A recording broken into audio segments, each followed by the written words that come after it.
kita ditembak di Dipo dan sebagainya. Harus dilawan nggak? Harus lawan nggak? Lawan pakai apa? Senjata pakai apa belinya? Pakai duit juga. Nah ini musola bisa bagus kemudian lupa ngecat, mau nggak pakai duit tuh cat. Jadi tidak selamanya orang yang mencari itu wah dunia belum tentu. Bisa jadi malah lebih bagus dia daripada kita. Sholat sunat mulu, dia kagak. Jadi orang soleh dan gitu juga. Karena gini, rumus dunia udah paham kita. Kalau lapar makan, kalau haus minum, kan gitu kan? Kalau nggak punya duit kerja, kalau pengen pahala sholat.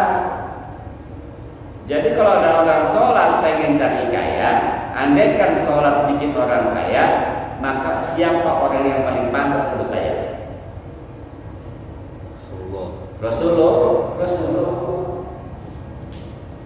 Kalau sholat itu bikin kaya, maka orang yang paling pantas kaya adalah Rasulullah. Toh nyatanya saya nggak bilang Rasulullah miskin ya, Rasulullah kaya. Cuma beliau nggak mau megang. Ya bisa dibayarin Pak. Rasulullah itu ngasih nafkah istrinya itu luar biasa. Ngasih nafkah istrinya luar biasa. Pernah dengar Rasulullah nyebut sama bininya gara-gara kata makan? Terus Rasulullah bininya berapa? Lebih dari satu. Terus obat itu cukup. Beda sama kita. Kita bini atau juga enak belok orang. Kalaulah puasa itu bikin orang kaya, maka Nabi Daud itu kaya. Saling puasa, saling enggak, saling puasa, saling enggak. Kan gitu kan? Nah kita mah Ramadan lagi masih bolong-bolong pada puasa. Mulai bahasa lihat. Tidak. Jadi kita harus tahu persisnya. Sholat kewajiban. Sama nih. Ibadah itu, usaha itu, kerja adalah ibadah. Rezeki adalah bonus. Dia sudah pahami nih. Karena bukan kerja kita yang bikin kita kaya, bukan berikan kita yang bikin kita kaya, bukan. Itu karena Allah pasti. Kalaulah kerja keras yang bikin orang kaya, seharusnya tukang batu yang kaya duluan. Dia kerja dari pagi ke malam gitu kan, atau tukang gali kabel. Kalau memang kerja keras itu adalah menyebabkan orang jadi kaya, karena kayanya itu hartanya itu pemberian. Maka di dalam ibadah haji, nah lagi haji nih, filosofinya. Ada ibadah gerakan haji namanya sa'i. Sa'i itu berjalan dari Bukit Sofa ke Bukit Marwah. Dari Marwah ke Sofa 7 kali, ini namanya sa'i. Awal cerita sebabnya ibadah sa'i itu adalah dari ceritanya Ibunda Siti Hajar.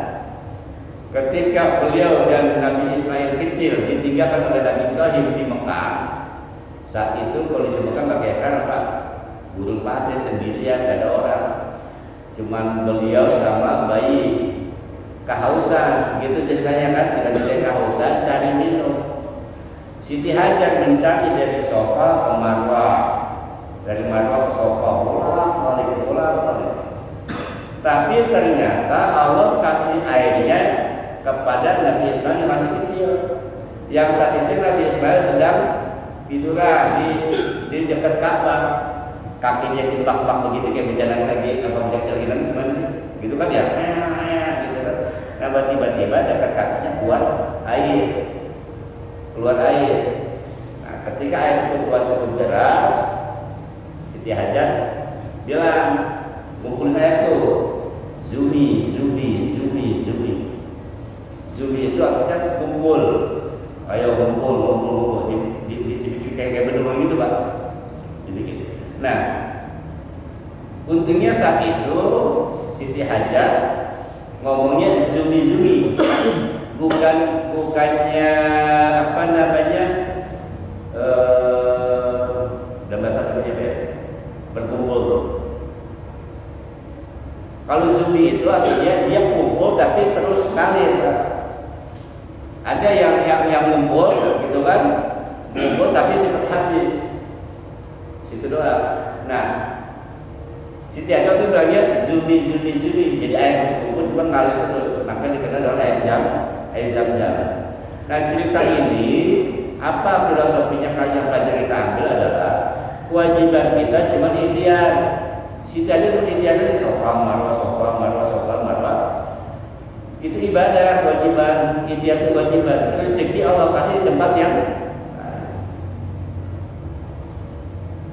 jadi kita kerja itu adalah ibadah. Masalah rezeki Allah urusan Allah itu pertama. Yang kedua, kita lihat keberkahan rezeki. Nabi Ismail kecil waktu itu ada di dekat Ka'bah, air turun di situ, dan air itu mengalir sampai sekarang. Artinya apa? Orang yang dekat dengan ibadah, yang dekat dengan Ka'bah, yang selalu kepada Allah, insya Allah rezekinya berkah. Insya Allah rezekinya berkah. Jam sampai sekarang dinikmati oleh seluruh dunia, sampai sekarang nggak pernah habis sampai sekarang dari zaman Nabi Ibrahim. Nah, makanya sejarah hidup Nabi Ibrahim itu dimuat dalam sebuah napak tilas ibadah haji. Jadi haji itu sebenarnya napak tilas perjalanan Nabi Ibrahim. Perjalanan Nabi Ibrahim. Kenapa sampai diabadikan hidupnya Nabi Ibrahim itu? Karena pengorbanan beliau yang sangat luar biasa. Karena ini ibadah haji itu adalah apa? Pengorbanan. Itu pengorbanan. Kalau Nabi Ibrahim dulu mengorbankan bukan cuma harta, sampai anaknya sendiri akan dikorbankan. Kan tanggal 10 Zulhijjah gitu kan ceritanya kan, bahwa Nabi Ismail itu Nabi Ibrahim mendapatkan perintah untuk menyembelih anaknya sampai 3 hari kan. Hari Tasu'a, hari Tarwiyah, Tasu'a, pas hari tanggal 10 karena mimpi bertemu, karena mimpi dapat perintah menyembelih anaknya sampai 3 hari, akhirnya dengan penuh rasa pengorbanan luar biasa harus memenggal anaknya sendiri sampai sejauh itu. Makanya puncak ibadah haji itu wukuf ditutup dengan menyembelih. Jadi intinya ibadah haji itu adalah ibadah pengorbanan.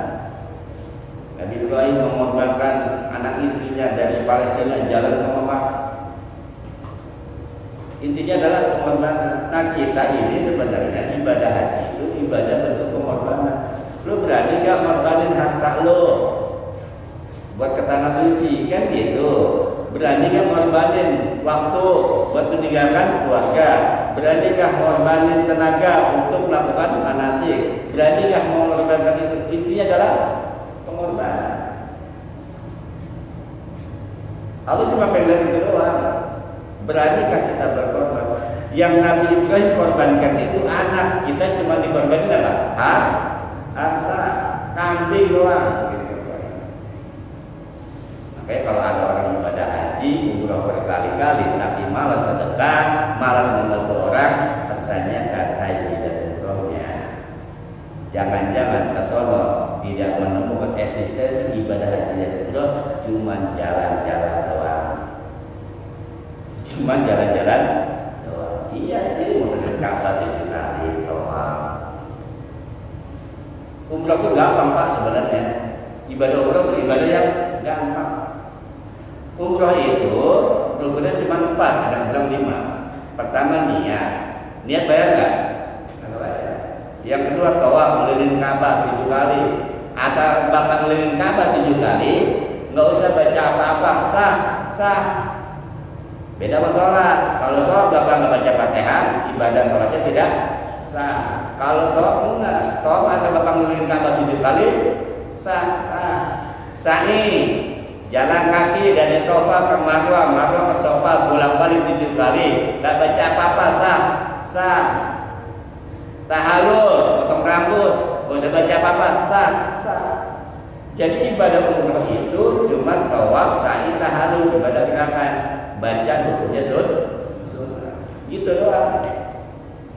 Yang berat itu kita berangkat ke sononya, itu doang yang berat. Kenapa? Tiket pesawat mahal.